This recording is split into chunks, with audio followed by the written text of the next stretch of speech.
Continuamos ya con la fase final de este foro. Agradecemos a todas y a todos ustedes su presencia, su muy valiosa presencia. Saludamos a quien ya se encuentra con nosotros para esta presentación de conclusiones y ceremonia de clausura. Se trata de la magistrada del Pleno de la Sala Superior del Tribunal Electoral, la magistrada Mónica Soto Fregoso. Muchas gracias. También invitamos en este momento de manera muy atenta y muy respetuosa a la señora Clara Scherer. Se integre, por favor, a esta mesa final del foro, presentación de conclusiones y ceremonia de clausura. Un honor, Clara Scherer, que se encuentre con nosotros. Y también está con nosotros la consejera integrante del Consejo General del Instituto Nacional Electoral, Dania Paola Rabel Cuevas, a quien le damos la más cordial bienvenida.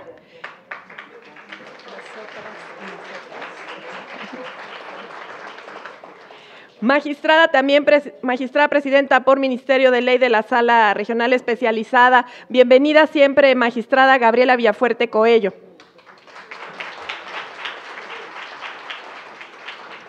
Escucharemos en primer término las palabras de la magistrada Gabriela Villafuerte. Muchísimas gracias, muy buenas tardes, muchas gracias por esta invitación y esta deferencia, Mónica, y bueno, Clara, estar con Dania, pero además estar con todas y con todos ustedes en un reto mayúsculo. Me parece a mí que pretender dar conclusiones en un evento tan confrontante se vuelve complejo. Creo que pudiéramos dar algunas reflexiones. Creo que más allá de tener claro el camino, creo que podemos ver en dónde hay áreas de oportunidad para tratar de ir a una representación de la mujer, pero sin violencia. Creo que fue reiterado el tema, creo que sí podemos lograr una paridad, porque ese es el camino y hay muchas vías para lograrlo, incluso por la fuerza. Pero me parece a mí que cuando escuchamos, no quiero omitir a nadie, me parece que no debo de omitir a nadie, pero sí podemos darnos cuenta desde el inicio en donde con una analogía del hombre invisible, ese es el paso de la mujer en este país, en el mundo en general. El paso de la mujer ha sido invisible. Nos hemos tenido que poner para generar un poco de visión hacia lo que sucede realmente, lentes distintos, todo el tiempo con aumentos distintos. Creo que tenemos que tener muy claro que hay que trabajar muchísimo en todas las trincheras. La violencia de género está política y bueno, la violencia de género en términos generales y lo que significa la política de género está presente en todos los lugares. Ya nos decían ahorita que entre más se avanza, más violencia hay. Pero también ya vimos que en las presidencias municipales, y bueno, aquí estuvieron testimonios claros, testimonios vívidos, testimonios vivenciales de Samantha, de Gloria, de Lucía, de Elisa, de Rosa, que se tuvo que ir. Creo que son varios en donde en las presidencias municipales, en los niveles más bajos a veces del poder, en los niveles elementales es en donde el problema puede ser más agudo y se va poniendo más fuerte también conforme vamos subiendo por los famosos techos de cristal. Sin duda voy a decir algo que ya se ha reiterado innumerables veces en distintos foros. Esto es un problema de raíz, es un problema de educación, es un problema de gestación incluso. Voy a poner, no vengo a hacer aquí ninguna promoción de ninguna marca ni a vender juguetes, pero creo que hay muchos promocionales que podemos ver este tipo de estereotipos, pero hay uno que en especial me gusta y que lo ocupo mucho cuando tengo la oportunidad de charlar, que nos refleja cómo somos y nos refleja la realidad. Así es que si se pudiera es 1 minuto y medio, pero veámoslo para que veamos quiénes somos y cómo somos como sociedad y en dónde empieza la tarea de incrustar y gestar valores distintos. Así es que si me pudieran apoyar en cabina, ya se los pasó a Abril, si pudiese ser posible que lo veamos. Les trucs de filles, c'est plutôt rose, plutôt vive, alors que les trucs de garçons, c'est plutôt bleu. Les garçons, ils savent pas comment on s'occupe des bébés. Le papa, lui, il va au travail et il gagne des sous. Les jeux de garçons, c'est le foot, ils jouent au pistolet. Et les jeux de filles, c'est la dinette. Les filles, elles aiment bien les cuisines. Les garçons, c'est par exemple, on a des figurines de super-héros. Un château, il est rose, et bah c'est pour les filles.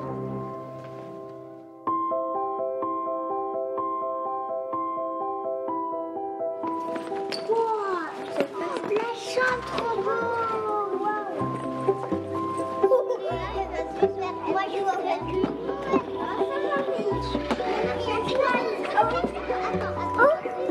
Ça va? Attends, les repas sont prêts.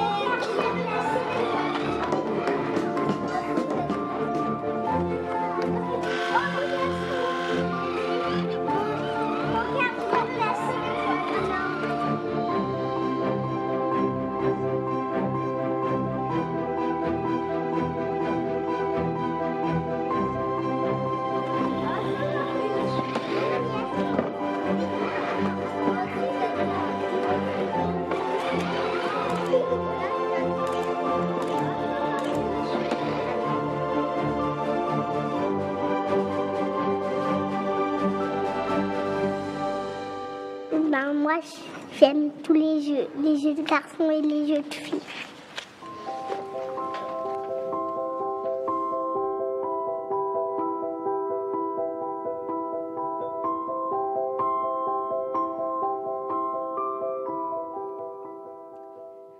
Muchas gracias. Les distraje porque sin duda tenemos un mundo lleno de condicionamientos, lleno de prejuicios, lleno de injusticias, pero que se gestan, se crean.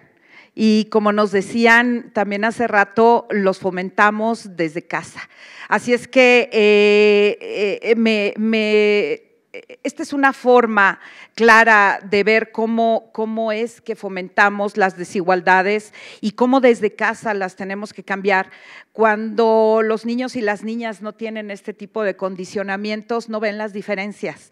Significa que se las damos nosotros con la educación. Así es que la educación creo que sí es la clave y sobre todo es la clave para la no violencia. La violencia debe de terminar.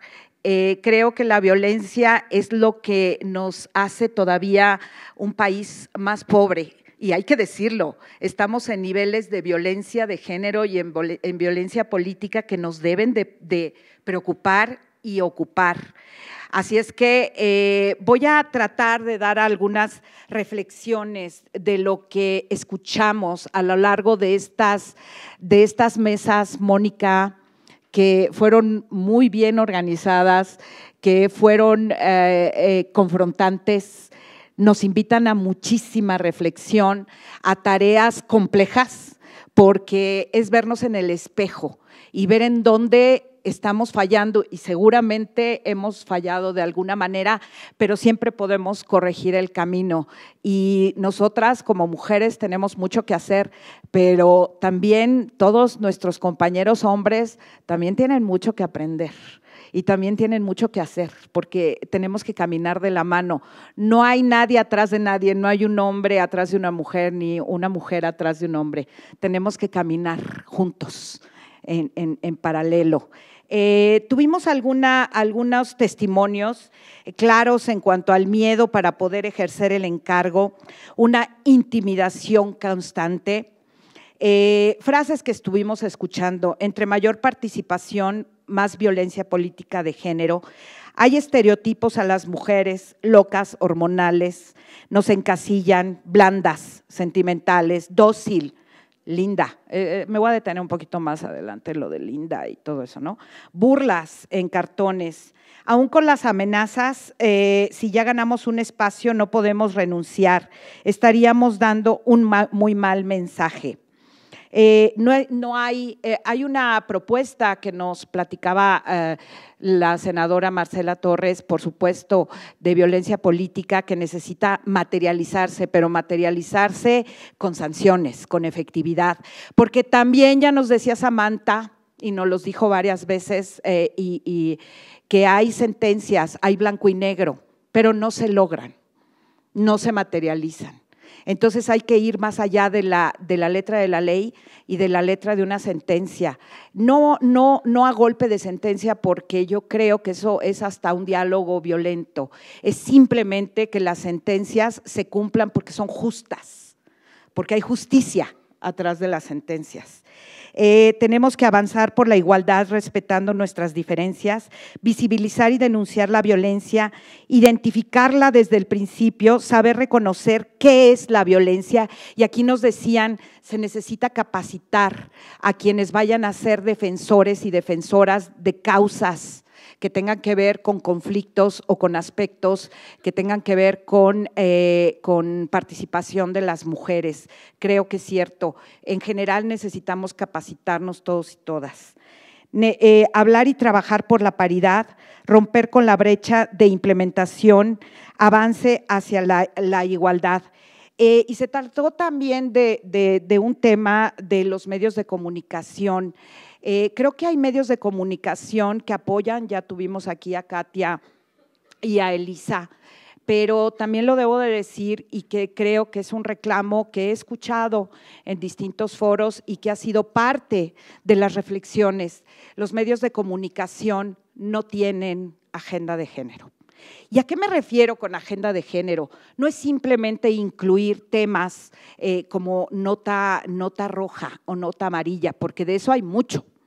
El problema es cómo se aborda. El problema es el lenguaje, el problema es la falta de visibilización de los problemas. Miren, yo no tengo la expertise en temas de medios de comunicación, pero encontramos en esta tarea de búsqueda, porque estoy en una sala en donde analizamos medios de comunicación también, y también nos hemos dado a la tarea de analizar el discurso y el diálogo que hay en los spots y en las entrevistas de oficio incluso. Hay un manual de género para periodistas editado por la PNUD, América Latina, que nos da unos ejemplos maravillosos en cuanto a cómo tratan en el diálogo, en el discurso a las mujeres. Y ya lo veíamos hace rato, por eso lo comento, porque en las entrevistas las preguntas inmediatamente son hacia cómo le vamos a hacer con la familia, o si somos la esposa, o si tenemos hijos y cómo vamos a duplicar. Nos pone ejemplos el manual y hay uno muy simple, el de reversión, inversión del lenguaje.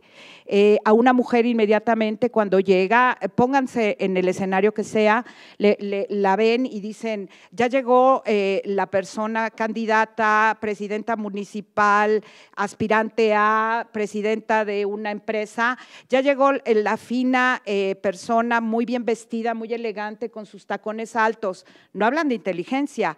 Pregúntense si algún día señalan a un candidato, presidente municipal, presidente de Coca-Cola o de cualquier empresa, si ya llegó el alto y varonil personaje y si a él le preguntan también cómo le va a hacer con el lavado de la ropa y cómo va a tratar el tema doméstico con el tema de sus labores diarias en la profesión a la que se dedique. Hagamos ejercicios de inversión del lenguaje. Hagámoslo cada vez, porque siempre nos dicen que en dónde está el problema, si no importa que digan la esposa del expresidente o la mujer de fulanito y sin decir el nombre. Háganlo al revés. Hagámoslo al revés, hagamos ejercicios de inversión del lenguaje y veremos en dónde hay estereotipos y en dónde hay discursos que afectan la visibilización de la mujer. Y eso también se llama violencia de género y se llama violencia política. Así es que hoy estamos en un día importante, ayer se conmemora y estamos en un día de ir del sufragio a la representación, pero tiene que ser una representación que sea genuina, que no sea a través de violencia, que la violencia se erradique. Creo que basta ya, pero es en serio, hagámoslo que sea más allá del discurso, salud, y tengamos vocación de trabajar hacia eso. Así es que yo agradezco infinitamente esta oportunidad al tribunal, por supuesto a la sala Mónica, permitirme estar entre ustedes y poder dialogar y sobre todo poder aprender, y que las personas que nos vinieron a dar su testimonio, agradecerles desde lo más profundo del corazón, que nos compartan todas sus experiencias. Gracias, magistrada, porque desde Colombia también hay experiencias que vemos que esto atraviesa continentes, no es una cuestión regional, es una cuestión mundial. Así es que muchísimas gracias y agradezco infinitamente esta oportunidad y sobre todo tener la oportunidad de aprender y que cada día podamos reflexionar más y confrontarnos más y sobre todo llevar a cabo todo eso que tenemos que hacer, cada quien en su trinchera. Un grano de arena hace montañas. Eso lo tenemos que hacer y se los aseguro que lo vamos a lograr. Muchísimas gracias. Muchas gracias. Gracias, magistrada Villafuerte, por su mensaje. Escucharemos a continuación a la consejera integrante del Consejo General del Instituto Nacional Electoral, Dania Paola Rabel Cuevas. Adelante, consejera. Gracias. Muy buenas tardes a todos y a todas. Cuando estoy en foros como esto, me es inevitable recordar una recopilación de experiencias que hizo Denise Dresser, de 38 mujeres exitosas, y en particular el caso de Sabina Berman. Ella comienza a narrar su historia con una conversación que tuvo con una colega, en donde la colega le dice, ¿cómo carajos ejerce una mujer la autoridad? Cuando la tiene, claro, porque no suele ser usual. Entonces ella le responde, es que la incomodidad está en nosotros, pero más allá que nosotros, está en el exterior, está afuera de nosotros, porque lo cierto es que cuando pensamos en una persona de autoridad, nadie imagina una mujer de cabello largo. Y también lo que ocurre con recurrencia con las mujeres es que si alzan la voz, se les tacha de histéricas. Si dan las instrucciones de manera suave, con una sonrisa, pues entonces las toman como meras sugerencias y no se les toma en serio. Una de las cosas o beneficios que yo advierto de la paridad es que da visibilidad a las mujeres en cargos públicos, en cargos de dirección, y eso hace que se empiecen a cambiar estas ideas preconcebidas de cómo debe ser una persona que ejerce autoridad. Otra de las cosas que también me genera mucha polémica es la generalización. ¿Qué es lo que ocurre?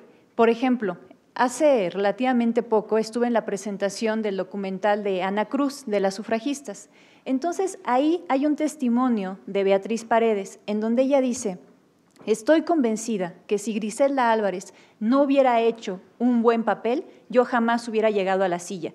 ¿Qué es lo que lleva intrínsecamente esa declaración? Pues la idea de que nos juzgan, por una, nos juzgan a todas, es una generalización y no se entiende que somos personas distintas, que el sexo no define la personalidad, cada persona tiene diversas características, cualidades, virtudes y defectos. Y podríamos pensar que a lo mejor esto ya es algo superado hoy en nuestros días, pero no, yo recuerdo perfectamente que a principios de 2016, cuando estábamos con el tema de la Asamblea Constituyente, fui a una conferencia de prensa para el lanzamiento de la campaña conjunta entre el INE y el Instituto Electoral, en ese entonces del Distrito Federal. Por artes del destino, yo fui la única mujer que estuvo en el presidio. Entonces, di yo mi discurso, y ya lo dieron también quienes me acompañaban. Cuando termina el evento, se me acerca un periodista y me dice: muchas felicidades porque diste un muy buen discurso. Y eso demuestra que las mujeres sí lo pueden hacer bien. Entonces dije, ¿de qué se trata? Porque si yo me hubiera equivocado, no se lo hubieran cargado nada más a Dania, de no, bueno, pues qué mal lo hizo, sino se lo hubieran cargado a todas las mujeres. Debemos de empezar a romper esas concepciones. Lo cierto es que cuando un hombre llega a un cargo público y se equivoca, no decimos, no, bueno, yo ya no vuelvo a votar por un hombre porque qué mal lo hacen. ¿Por qué sí ocurre con las mujeres? Esa es una de las cosas que tenemos que empezar a modificar y que es uno de los retos que tenemos. ¿Qué pasó o cómo empezaron estas cuestiones preconcebidas? Bueno, pues esto lleva ya mucho tiempo, pero quizá una de las mentes que más nos pudo haber influenciado fue Rousseau, uno de los pensadores más importantes en Occidente. Rousseau, por un lado, promovía la igualdad, pero por otro lado era profundamente discriminador con las mujeres, pero es que hacía una diferenciación muy curiosa. Decía igualdad política, pero sí también se tiene que hacer una distinción por lo natural. Entonces, a partir de que había una distinción supuestamente natural que le daba a las mujeres ciertas características y a los hombres otra, pues entonces ahí no podría haber igualdad porque ya la desigualdad estaba dicha por la naturaleza. Lo cierto es que eso no tiene ningún sustento científico. Incluso el ADN de las personas son distintas sin importar su género. Todo mundo tenemos diversas cualidades, diversos efectos, y entonces hay que tener mucho cuidado también con estos discursos esencialistas que caracterizan a las mujeres como sensibles, como mucho más empáticas. Recuerdo que hace unos días me comentaba una diputada que tuvo su primer hijo y decía, es que yo en verdad no sabía qué hacer y yo decía, por favor, que me llegue el instinto materno porque yo ya no sé qué hacer con la criatura. Pues por supuesto que ese instinto materno no existe y todo mundo, hombres y mujeres, tenemos las mismas capacidades, incluso para poder cuidar también a los hijos. Y también, como dice Marta Lamas, ya es momento que la democracia vaya llegando a los hogares, porque también esa es una de las grandes deficiencias que después se ven proyectadas en el ámbito político y en los asuntos públicos. Lo cierto es que las mujeres suelen tener una doble jornada laboral porque esa democracia aún no llega a los hogares. Uno de los temas recurrentes a lo largo de todo el día que tuvimos el día de hoy fue la cuestión de la violencia política. ¿Qué es lo que ocurre?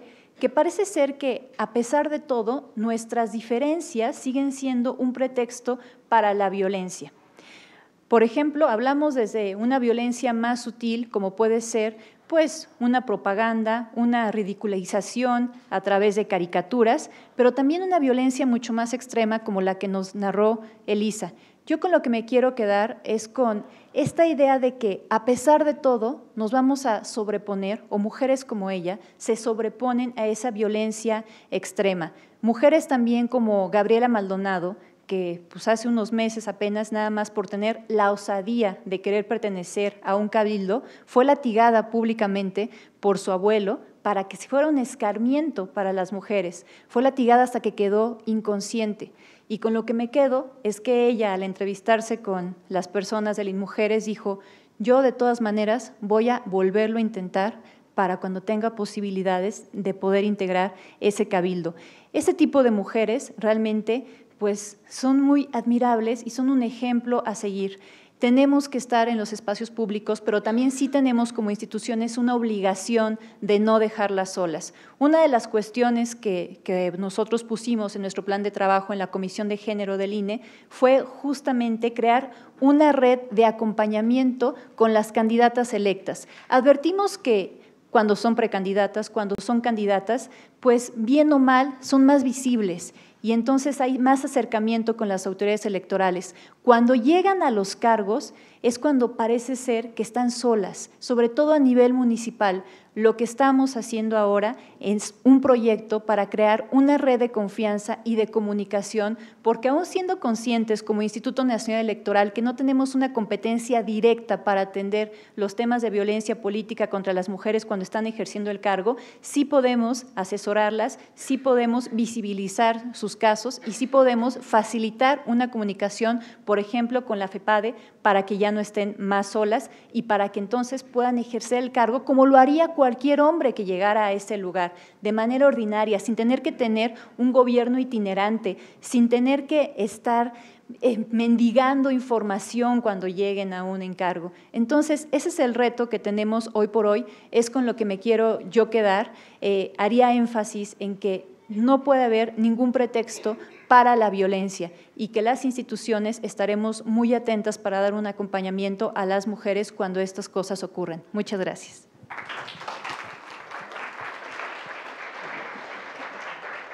Muchísimas gracias, consejera Rabel. Solicitamos también de manera muy respetuosa la intervención de quien hoy nos acompaña, Clara Scherer. Adelante, por favor. Gracias. Sí se oye. Perfecto. Muy buenas tardes a todas, a los algunos que todavía nos quedan en la sala. De alguna manera yo sí quisiera concluir muy puntualmente, porque creo que ya todas y todos tenemos hambre. Un primer tema es hacia dónde va la democracia paritaria, cuáles son los riesgos. Los que identifica el tribunal por la invitación que nos hizo llegar son dos. El primero es este derecho a la reelección y el derecho de paridad, que parece que compiten y que los pueden poner la paridad en un riesgo. Lo que dice la ley concretamente dice que la paridad es un derecho humano de hombres y de mujeres, ¿sí? 50% y 50%, y tienen derecho a ser candidateados para un puesto. La reelección, según un teórico, es una prerrogativa de partido, porque la ley dice el partido es el único que puede seleccionar a quien se reelige. Y entre un derecho humano y una prerrogativa de partido, creo que no hay duda, por el artículo primero constitucional, está por encima el derecho a la paridad. Eso es una primera cuestión que yo creo que es muy importante que todas las que estamos aquí, los que estamos aquí, lo tengamos claro. Si yo estoy equivocada, no soy abogada, no soy constitucionalista menos, pero es una pista para poder caminar hacia la manera de exigir el derecho. La segunda cuestión de cómo afrontan las mujeres situaciones de riesgo, estoy verdaderamente alarmada.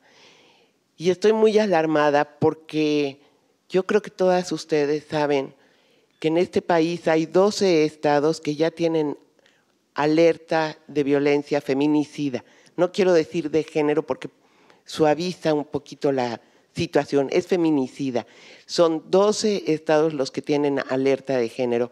Son 7 estados los que están en revisión para que se decrete o no la alerta de género. Fueron 7 estados a los que, porque los gobiernos estatales cumplieron una serie de mecanismos, no les decretaron la alerta de género. Si sumamos estas cifras, nos dan 26 estados.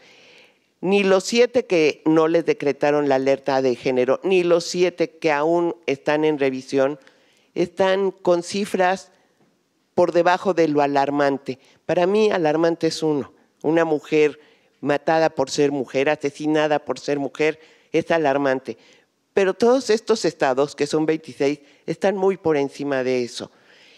Si ustedes revisan las cifras de qué sucedió en las elecciones pasadas, las recientes del Estado de México, Coahuila, Nayarit, Veracruz, bueno, en Veracruz, en ese mismo periodo de campañas, elecciones, pidieron decretar una doble violencia, alerta de violencia de género, porque con la primera no había sido suficiente y no se estaba trabajando suficiente. El Estado de México tuvo más de 120 homicidios o feminicidios que yo no soy quien para clasificarlos, pero los periódicos lo ponen así. Coahuila tuvo solo 5 en ese periodo electoral y el gobernador dijo son crímenes pasionales. Y lo que todo el mundo dice es que no está tipificado. O sea, bueno, en fin, en Nayarit también hubo una cifra importante y alarmante, pero lo que yo digo, vamos a tener elecciones el año que entra en los 32 estados, se va a movilizar. Muchísimas mujeres, 42 millones más o menos fueron en 2015, en las calles un día, van a andar por todos lados. ¿Vamos a hacer algo o no vamos a hacer algo? El INE tiene pensado qué hacer en un país. Ayer otro editorial, me parece que del Financiero o el Universal, no sé, decía hay que lanzar alerta de género nacional, ¿no? Porque todos los estados que no están, pues no es que estén libres de culpa, es que no ha habido quien los reclame, no. Las mujeres que participaron en las casillas como funcionarias designadas por el INE fueron 800,000, casi 800,000 mujeres para la elección del 2015. Para candidatas y para todos los puestos que hay, van a ser cerca de 10,000, 9,000, no sé qué, las que van a estar en campañas y caminando las calles. Y luego las que van a llegar, esperemos que sean esas 9,000, pero si no van a ser cerca de 8,500 o por ahí. Son muchísimas mujeres. Estas medidas que nos comenta Dania, me parecen fundamentales, importantísimas.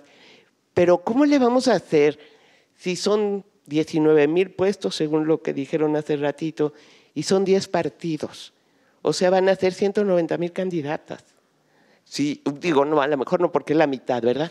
80,000, bueno, no sé. Las cifras se nos vuelven enormes, enormes, enormes en un país que tiene 12 estados en alerta de feminicidio. Yo creo que una de las peores cosas que tenemos en cuanto a violencia política es que no tenemos datos. Yo me encontré de Colombia que decía el 30% es contra regidoras, el 35% es contra diputadas, el 40% de lo denunciado es para… En Perú, los agresores, el 60% son del partido contrario, el 30% son del partido de la misma persona, mujer candidata, 10% es de la prensa. No los juzgo si es verdad, es mentira, si son más o menos, pero hay información, hay datos y hay con qué caminar. En México tenemos ya muchos testimonios, los de hoy son desgarradores, son importantes, pero no tenemos estas magnitudes, ni siquiera podemos decir, sí sabemos que crece porque los números crecen, porque además hay más candidatas, porque además hay más mujeres que llegan. Entonces, pues era lógico que iba a aumentar el número de mujeres violentadas. Eso no quiere decir que aumente la violencia. Lo que hemos visto en Oaxaca lo hemos visto desde hace muchos años, no es una novedad. Desde las primeras que quisieron llegar, Margarita Dalton lo publica en su libro, con las primeras que llegaron desde los 98, 95 por ahí, hasta las del 2000, a todas les fueron violentados sus derechos por el marido, por la prensa, por el propio gobernador. Hubo un gobernador también en Oaxaca que a una presidenta municipal la acusó de adúltera y el pueblo se le fue encima. O sea, una serie de aberraciones tremendas, pero no tenemos realmente un documento que nos sintetice y nos esclarezca esto. Parece que es cierto, a primera impresión, el comentario que hizo Cecilia de que a las mujeres que están en puestos estatales y federales, como no hay terreno, como no hay poder real, concreto, tangible, les va mejor. No es cierto, ¿eh? Yo entrevisté a 2 diputadas de no la pasada, sino la antepasada legislatura, en las que varios diputados habían intentado violarlas en la Cámara de Diputados. Sí.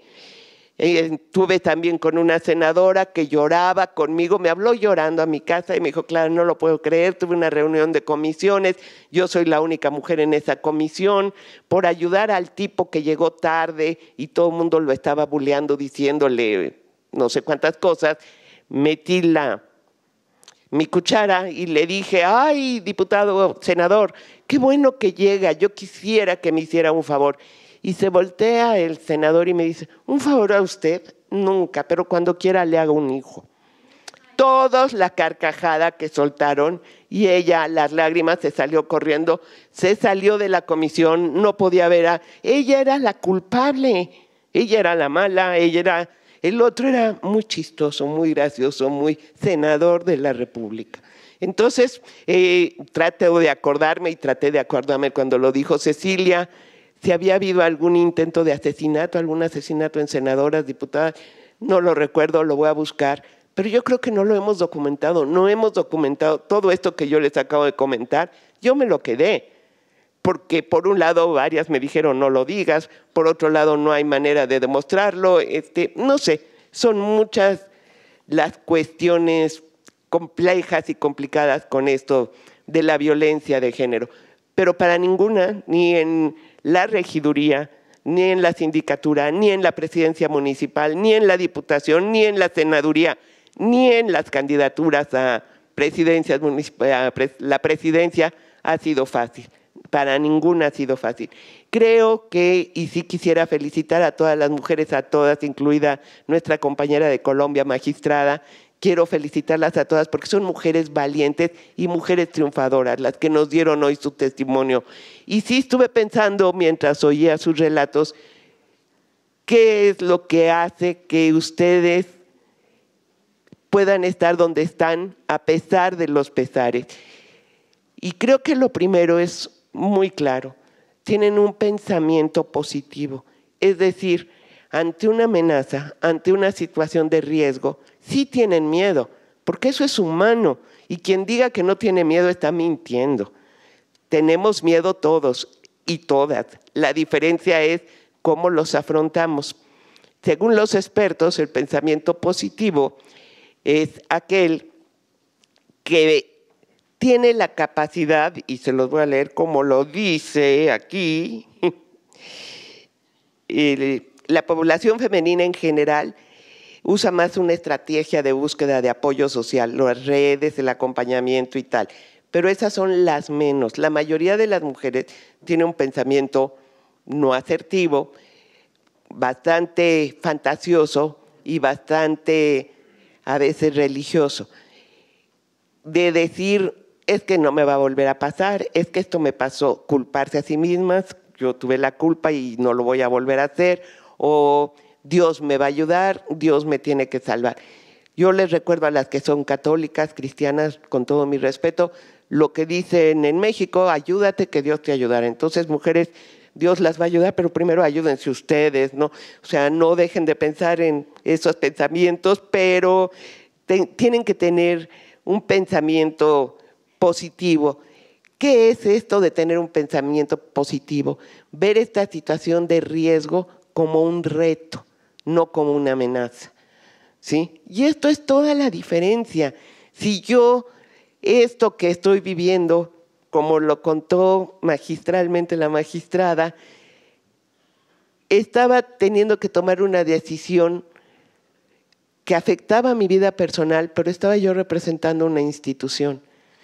Y yo tenía que salvar la institución porque ese es el futuro del país, donde mi familia, que era lo personal, está involucrado.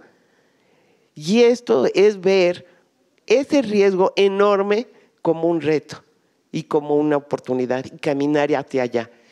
Si la magistrada hubiera visto como una amenaza a su seguridad, hubiera salido corriendo, hubiera perdido no solo la institución, no solo esto, quizás hasta la vida también la hubiera perdido ella. De alguna manera sí, todos arriesgamos cuando vemos esto como una oportunidad, cuando vemos estas situaciones de riesgo como un reto a nuestra inteligencia, a nuestra capacidad, a nuestra fortaleza. La fortaleza, si bien es interna, No nacemos con esa fortaleza, nos la va dando nuestro contexto, nuestra familia, nuestros amigos, nuestras amigas y la red de mujeres a las mujeres. Hasta hoy el único mecanismo realmente efectivo para poder salir adelante las mujeres han sido las redes de amigas, y todas, desde María Elena Chapa, María de los Ángeles Moreno, Beatriz Paredes, han tenido que hacer redes, han tenido que buscar la solidaridad femenina para defenderse. Creo que la voz de las mujeres, creo que el avance que hemos tenido del sufragio activo al sufragio pasivo, así se dice, de votar a poder ser votadas, nos falta un paso y que no lo vemos porque no sé qué es tener voz. Todavía las mujeres, a pesar de ser 42% en la Cámara de Senadores, digo de diputados, y a pesar de ser 30 y tantos en la de senadores, y a pesar de ser no sé cuántas presidentas municipales, la voz de las mujeres no se oye. Y no se oye en gran medida por lo que también le dijeron a Katia, cuando un hombre va a hablar, 100 micrófonos.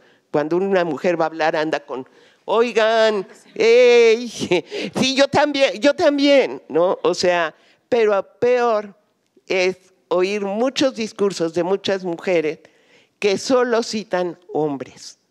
No le damos reflector, no le damos reconocimiento a lo que las mujeres hacen.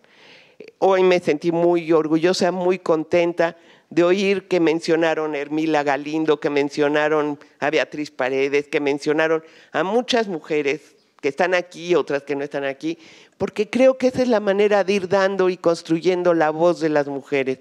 Si no lo hacemos así, pues no vamos a avanzar. Sí, creo que hay ya en Honduras, me parece, un observatorio para documentar la violencia de género. Y van documentando día con día qué está pasando con las mujeres. Creo que eso urge, no sé si un observatorio, pero sí urge documentar bien la violencia que han sufrido y que sufren las mujeres por llegar a un puesto de toma de decisiones o por competir, porque no es lo mismo lo que viven las candidatas a lo que viven ya una vez asumido el cargo. También esto que dijo Marcela, y lo quiero reiterar, que cada partido tenga en su reglamento o un protocolo para atender la violencia dentro de su partido o reglamentada las sanciones contra la violencia contra las mujeres. Creo que es un reto que tenemos que ponerles a los partidos y ojalá el tribunal nos pueda acompañar y todas las que están aquí. Ahora que viene el 25 de noviembre, Día de la Violencia en contra de las Mujeres, ese Día de la Violencia en contra de las Mujeres fue por un asesinato de violencia política. Mataron a las hermanas Mirabal, el dictador Trujillo, y fue un acto de violencia política contra las mujeres. Yo creo que ese día tendremos que retar a los partidos políticos de este país a que de verdad tengan un protocolo, tengan un reglamento que sancione de parte de sus militantes, hombres o mujeres, la violencia política de género. Pues eso es todas mis conclusiones. Gracias.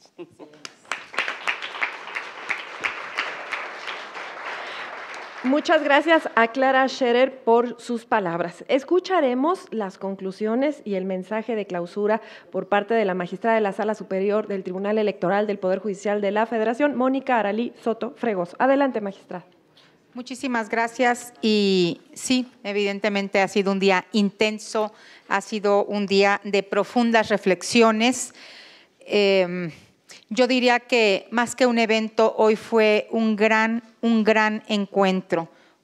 Se conjuntaron sinergias muy importantes y ¿qué les puedo yo decir? Que no nos hayan dicho nuestras invitadas especiales que han vivido directamente estas experiencias terribles de violencia extrema, en muchos de los casos por querer ejercer su derecho a participar en política y a tomar parte de las decisiones de los asuntos que nos involucran como hombres y mujeres. Ya lo decía Clara, es importante y es punto fundamental el visibilizarnos. el nombrarnos, en citarnos las mujeres a las propias mujeres.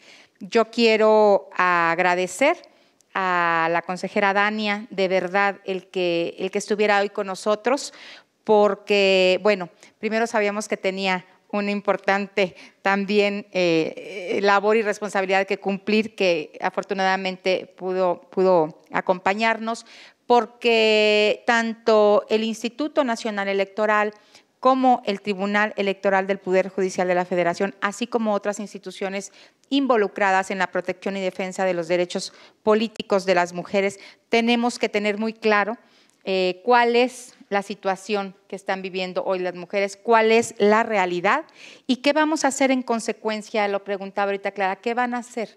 ¿No? ¿Qué tenemos registrado? El registrar datos, el registrar estas experiencias nos permiten no hacer libros nada más para tener, nos permiten que sea información fundamental para emprender acciones y políticas públicas para ir avanzando en esta situación. Sin duda, quienes creemos en la democracia, quienes creemos en la democracia igualitaria, sabemos que hablar de mujeres, y lo decía yo en un inicio, no es hacer eventos solamente por mujeres y para mujeres. Es importante incluir a los hombres que estén aquí, que vean, se escuchen, se sensibilicen y sepan de estas realidades para poder de alguna manera procesar mejor todas las políticas públicas que por el hecho de ser mujeres aplicamos. Pero hoy en el panel tuvimos presencia, excepción del magistrado Vargas que nos acompañó en la inauguración, presencia de puras mujeres, porque hoy no era un día de mensajes, no era un día de discursos, era un día de conmemoración, de reflexión y también de diagnosticar cuál es el estatus, la realidad que hoy de 64 años acá tenemos. Por eso hoy era un día de las mujeres y era un día para escuchar a las mujeres qué están viviendo y qué están haciendo, y también de nosotras como instituciones comprometernos para acompañarlas. Agradezco, por supuesto, a Gaby Villafuerte, la magistrada presidenta de la sala especializada, la magistrada Carmen Carreón también, que nos acompaña este día, la magistrada Claudia Valle desde Monterrey y por supuesto mi querida Clara Scherer, de verdad es una mujer también que ha sido fundamental en la construcción de esta nueva realidad política de las mujeres en México, de la paridad constitucional. De verdad, muchas gracias, te lo agradezco y con autorización creo de todas y de todos quienes creemos en esta democracia paritaria. Y para hacer honor y reconocimiento y congruencia con lo que aquí se ha dicho, quiero, antes de dar las conclusiones, agradecer a todas y a todos los que están aquí, pero agradecer de manera muy puntual a quienes nos han permitido conocer su experiencia de viva voz. A la magistrada y muy querida amiga Yolima Carrillo, quien ella viajó especialmente para estar con nosotros este día y compartirnos su experiencia, su vivencia y toda su lucha exitosa. Por cierto, muchísimas gracias, magistrada, por estar aquí con nosotros. Por supuesto, el agradecimiento a nombre de la magistrada presidenta Yanino Otálora, de mis compañeros magistrados de pleno. Agradezco también a Belén Sáenz de ONU Mujeres, a Adriana Favela, consejera del INE, que también nos acompañó en la mañana, a Elisa Alanís, quien fue nuestra conductora de la primera mesa, a María Marcela Torres Peinbert, Cecilia Soto, María Candelaria Ochoa, Elisa Cepeda, Marisela Ramos, María Gloria Sánchez, Rosa Pérez, Katia D'Artigues, también por supuesto quien nos acompañó en el segundo panel, a María Elena Chapa, también una mujer igual que Clara y que muchas otras quienes permítanme tener esta visión de verlas representadas en las mujeres que hoy están aquí y que están en esta gran lucha desde mucho tiempo atrás. María Elena Chapa desde Monterrey, ella no puede viajar por cuestiones de salud y ella desde allá nos brinda esta entrevista, este espacio, nuestro reconocimiento también. Y Tere Evia es una mujer que de verdad también ha hecho un trabajo, un litigio estratégico, investigación, y una mujer que ha abonado mucho al entendimiento y al avance de las mujeres en el tema de política y en contra de la violencia política con razón de género. A todas y a todos los que hoy nos acompañan, a todas y a todos los que están con este convencimiento de caminar por una sociedad más igualitaria y sin violencia política por razón de género, muchísimas gracias. No quiero cerrar esta participación y estos agradecimientos sin hacer también un muy puntual agradecimiento y reconocimiento a Paulina Grobet, quien es nuestra directora de la Dirección de Igualdad de Derechos y Paridad de Género en el Tribunal, a todo el equipo que lo conforman. De verdad, muchísimas gracias por esta convicción y por estar siempre trabajando a favor de todas las mujeres. Sin más, quisiera pedirles que nos pusiéramos de pie para declarar formalmente clausurados los trabajos de este seminario, Aprendizajes de la Participación Política de las Mujeres para alcanzar la democracia paritaria en 2018, siendo las 15:17 del día 18 de octubre de 2017. Muchísimas gracias, enhorabuena y sigamos trabajando, que esto apenas está iniciando. Gracias a todas y mucho éxito.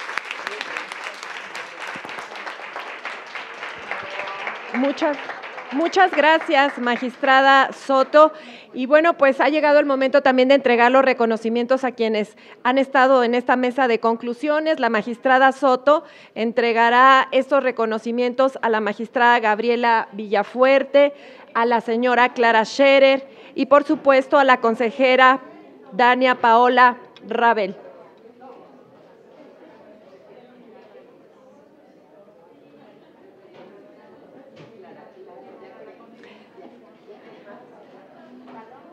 Asimismo, la magistrada Mónica Soto, en unos momentos más, hará entrega de unos reconocimientos a quienes nos han apoyado durante todo este evento y en muchas otras ocasiones en la interpretación de lengua de señas. Así es que agradecemos ampliamente a José Luis Magaña y a Gabriela Herrera, quien ahora precisamente se encuentra desempeñando este trabajo. Gabriela, por favor. Muchas gracias, magistrada, y también a nuestro compañero José Luis Magaña, a quien le agradecemos ampliamente su apoyo en este y en muchos otros eventos del Tribunal Electoral del Poder Judicial de la Federación. Y es de esta manera como terminamos con este evento. Muchísimas gracias a todas y a todos. Muy buenas tardes.